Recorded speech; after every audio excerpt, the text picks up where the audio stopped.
guys, this is Mark Rodriguez. And I'm Brian from Another Terrible Idea, and you're watching The Video Game Masters. Now before we all get crazy with the upcoming Street Fighter V, we're going to take a quick look at Ultra Street Fighter 4.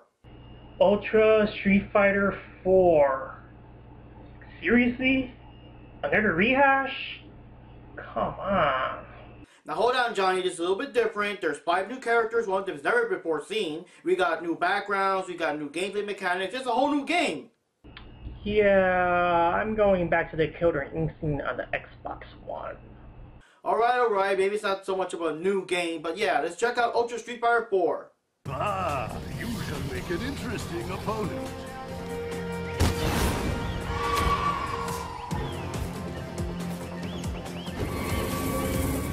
Execute. Let's get started! Fight!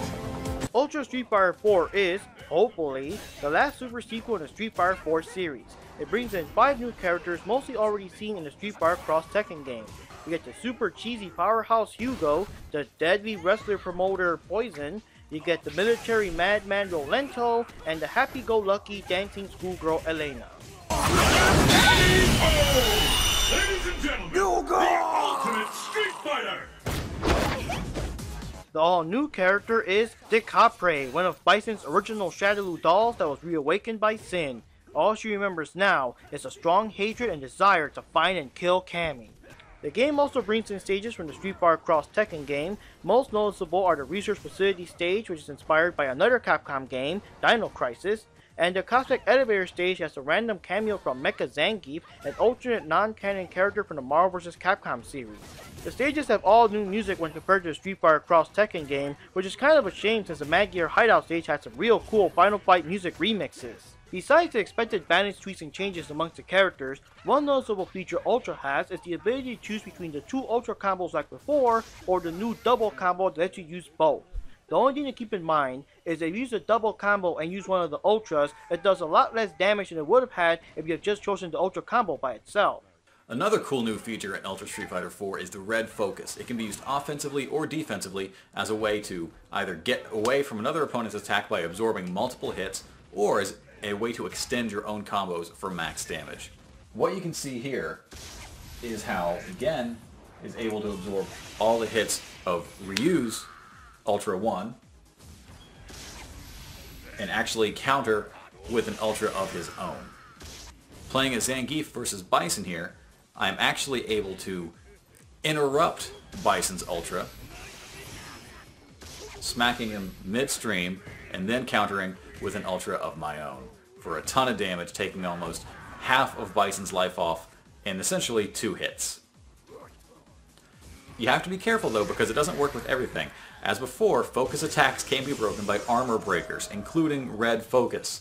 Honda just got taken out by Blanca, and you're going to see it again here with Evil Ryu versus Akuma.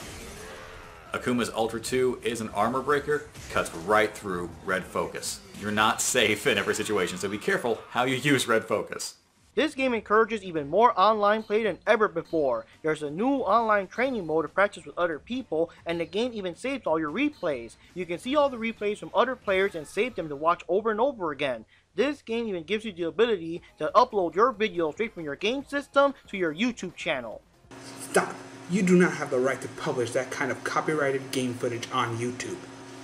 Well, too bad, Lan Moore. This time Capcom itself put the feature in the game, so yes, they actually want us to film our game footage and put it on YouTube themselves. Well, I'll just have to find some way to ruin it. Unfortunately, it isn't all that easy to upload the battles. First of all, it takes a real long time to do this, only for it not to work out in the end.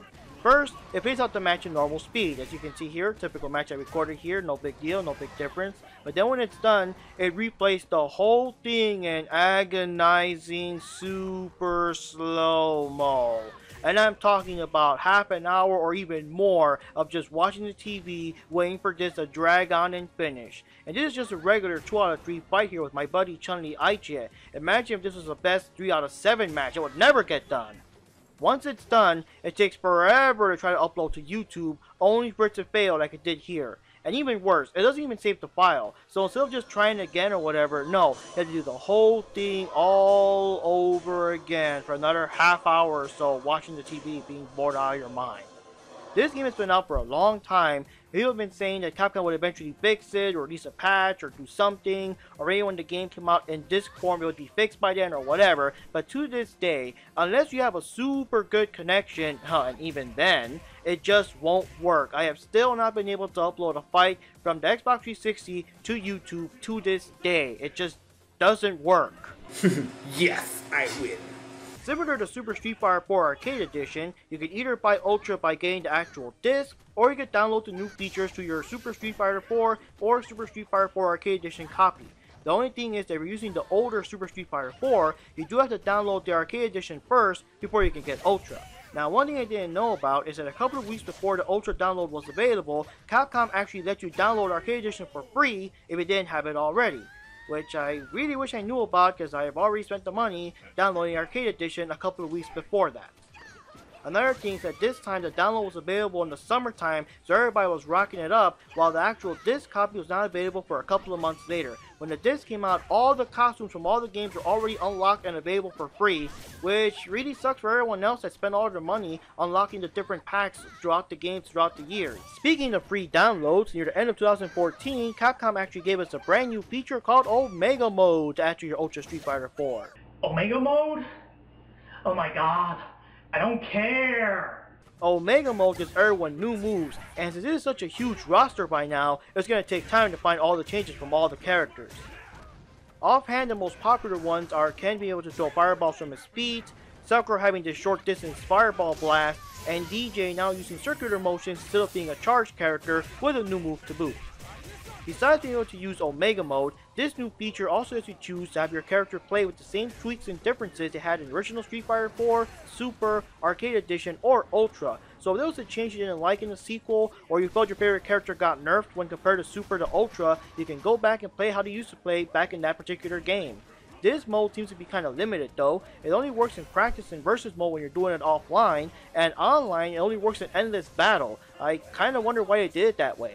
Alright guys, so now here's my thoughts on Ultra Street Fighter 4, and I gotta say, it's a pretty good game. I mean, it still is same old Street Fighter 4, just with new guys and everything, and the new guys are pretty cool, and people might complain that it is the same, you know, Elena, Rolento, and all them from Street Fighter Cross Tekken, but you gotta remember that Street Fighter Cross Tekken does have kind of a different gameplay mechanics, a different combo system and everything, so when they're in this game, you have to relearn them to play in the more typical Street Fighter style, so they're not like that, you know, carbon copy. You still gotta relearn them, and of course they got new moves and stuff to make it up, you know, to make them play in the Street Fighter 4 style and not the Cross Tekken style. And as for the Capre, she's a pretty cool character, but yes, there's a big disappointment in that's the character we've got. There's been a big hype about a new character, never before seen, never before in a Street Fighter 4 game or whatever, so we're all curious about who could this be, and then there's like, they already dropped the hint, it's a female character, so we're all scratching our heads because there's not really that many female characters left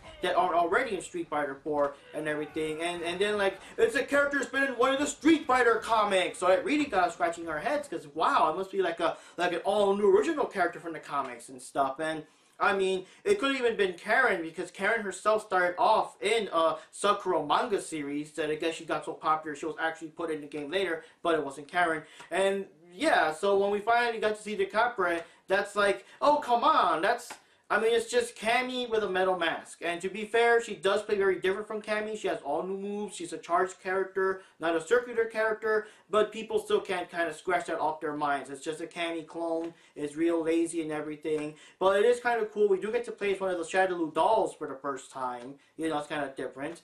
Well, or at least in Street Fighter 4, we already had Junie and Junie before. But still, I mean, she was still seen in Output 3. She was still seen in the cutscene in Street Fighter Output 3. So no, she's not a never-before-seen character. We all know who the Capri is before they brought her in. Playing Sakura almost exclusively, it took me a while to get used to the balance changes they put into Ultra. They nerfed her Air Tatsu, and that's still a bit of a sore spot for me, but I've learned to incorporate the changes into my game. Overall, I like the idea of these periodic balance changes to a fighting game, especially one with as long of a lifespan as Street Fighter 4. The changes keep the game from becoming stale, by changing up each character's play and helping to prevent the competitive scene from becoming limited to a few top-tier characters. Characters who were once considered low-tier in previous iterations can get significant boosts, and top-tier characters who were becoming a bit abused can be toned down a little bit. Balance changes even kind of make sense from a storyline standpoint. After engaging or just observing multiple fights with each other, these characters may well adapt to each other's fighting styles to accommodate and answer those anticipated challenges. Think way back to when Zangief first got his green backhand. First it gave him simply a better way to address fireball spam that Shotos were sending his way, but now it's evolved into a super quick way and a much safer way to get in on zoning characters and to lead into big damage combos. One of the big play changes is the introduction of that red focus. While I originally viewed red focus as more of a defensive technique to help absorb multiple hits similar to multi-parrying, I guess, in Street Fighter 3, now after seeing some high-level play, I think of red focus as a great way to extend combos, to lead into ultras and stuff, or even simply to style on your opponent if that's your sort of thing. As for the Omega mode, it's pretty cool, all new moves. I gotta say that by now, the series has so many characters in it already, that it's gonna take a long time for you to play each and every single character and learn all the little differences, the new things, the priority changes, a new move, a new combo, all that stuff. It'll take quite a while to get through the whole roster. And now with the game actually letting you pick between playing like how you play in Street Fighter 4 or Super Street Fighter 4 or whatever, it also makes it even more different, because if you're complaining like, Sagat got totally messed up and when he made Super Street Fighter, he was a lot stronger in Street Fighter 4 before they changed this and this, now you can go back and play Street Fighter 4 version of him and rock it up like he used to. So it just makes it keep going and going and going. I can never get tired of Street Fighter. To this day, people are still playing Xbox Live Street Fighter 4 because it's like whenever we get tired of it, bam, they got, Super Street Fighter 4, and then bam, they got Ultra, the Arcade Edition, now they got Omega Mode. I mean, they just keep bringing new and new things all over the time, every couple of months, to keep us interested until of course, we finally got a sequel with this upcoming Street Fighter 5. And the only thing I do want to say, though, one thing I did notice, I'm not sure if it's because maybe people are getting more hardcore at the game now or something compared to before, but I do notice that now some attack moves with characters like Hugo, for example, actually bounce the characters off the wall, where you can actually grab them or continue the combo as they bounce off the wall. And I don't really remember that in the original, at least in Street Fighter 4 or Super Street Fighter 4, so I don't know if that's something new from Ultra Street Fighter 4 or just a new mechanic overall. But yeah, that is one thing I didn't see before when we had Street Fighter 4. There's a lot more dashing in combos, there's a lot more people being bounced off walls, and you can take advantage of that when they come back and all that stuff. So that's pretty interesting. But either way, this is a pretty good game. And yes, Johnny, they are making Street Fighter 5, just so you could, be quiet about that. They're finally making a step forward, and this should be the last of the super sequels, because now we're actually getting Street Fighter 5. Street Fighter 5? Yeah, now we're talking! But of course, Street Fighter 5 is apparently only going to be for the PS4 and for PC gamers, so if you want to buy an Xbox One and only an Xbox One, you're kind of X-boned in that aspect. Oh, I knew Capcom was going to mess it up somehow. When it comes to Omega, I spend most of my time in ranked matches, so I haven't really played a whole lot of Omega, but I've seen a lot online, and I like what I've seen in training mode. I like when I use Sakura. I had to laugh when I saw her trying to develop a dive kick, this kind of floaty dive kick. Like I said, I could just imagine her seeing Akuma and like Evil Ryu having a dive kick and wanting to incorporate that into her fighting style. That was kind of cute. Everybody has new tricks. Kami's new Killer Bee Stinger, Blanca's Lightning Teleport, Seth's kind of kite attack, Ken with a ton of kick-based attacks, especially that Refu Hadoken, that's awesome. DJ becoming a command-based character as opposed to a charge character. The Genfinite, it's a pretty wild game. If you haven't seen it, check out Gutex and Mike Ross on Excellent Adventures. They did a great series on Omega.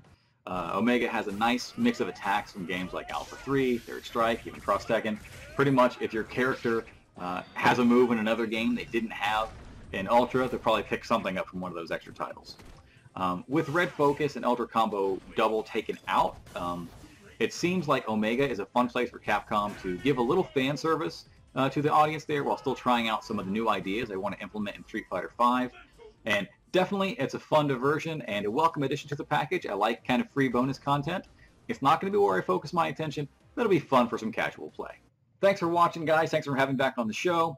And Mark, I know you've got a great series of shows with your Mark versus the World. A lot of good competition there. But I think maybe it's time you took on some real competition. It's time you took me on. So anytime, any place, you want to name it. First of 5, me and you, Mark versus Brian. Let's go. Yeah, and when you two are done fighting it out, you could go upload it onto YouTube using your Xbox. Yeah, very funny, Lan Moore. Wait till we get a PS4, because I know you're going to get a PS4. And when that happens, yeah, we'll see who beats who in Street Fighter 5. Yeah, this is Mark Rodriguez. You've been watching the Video Game Masters. Thanks for watching, and see you all next time.